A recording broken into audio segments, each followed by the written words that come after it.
Hello,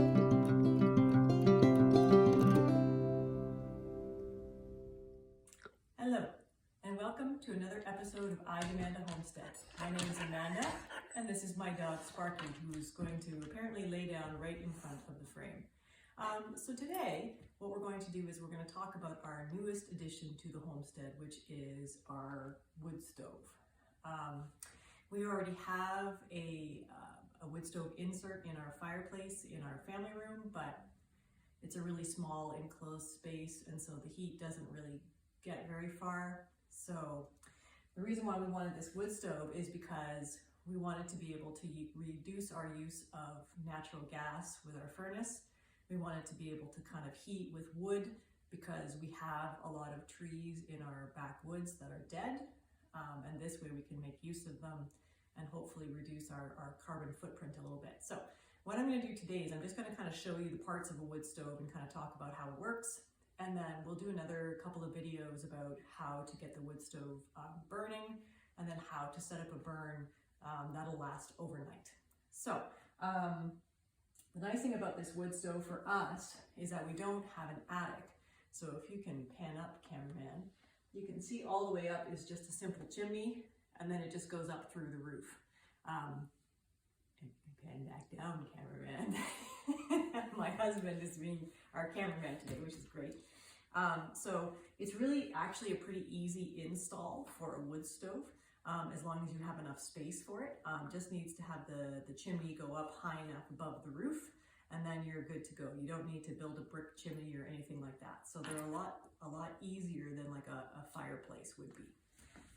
So now we'll kind of talk about the parts of the stove.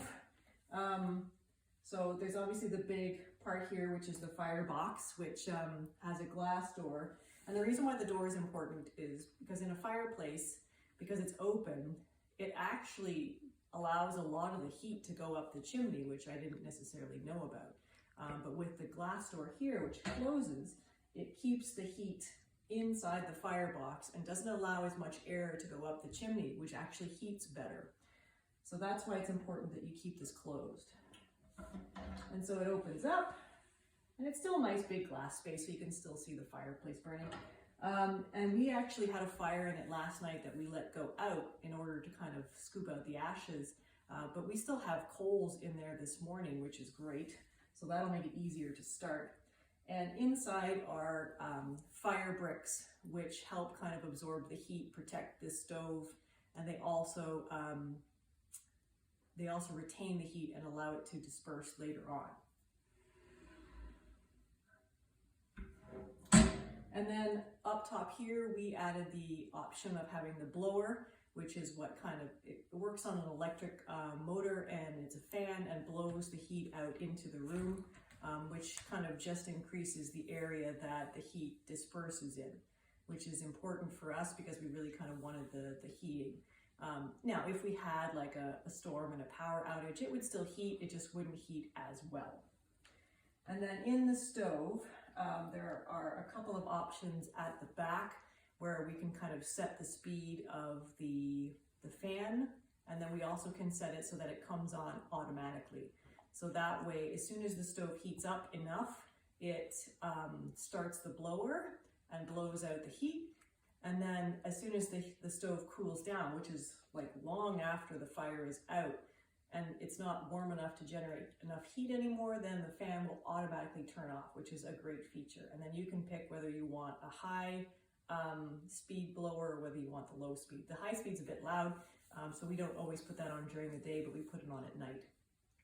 And then the last thing we've got, which is this gadget on top, which is called an eco fan, which is going to kind of start going there a little bit there. It is actually not plugged into anything and just uses the heat difference from the front and then the back, as I understand it, to cause an electric current, which then causes the fan to go around. It's something called a piezoelectric effect. You can't really feel too much air coming out of it, but apparently it distributes the air twice as fast as without that fan there. So in case of an electrical outage, this is a great option to have to help disperse the heat a little bit better, or if you don't want to have the blower. So I think much it. It's not that complicated. So what we'll do in our next video is we'll show you how to get this thing lit and going, because that's really kind of where the fun begins. So thank you for joining me on another episode of I Demand a Homestead. And please press the subscribe button if you like, and we'll see you next time. Bye-bye.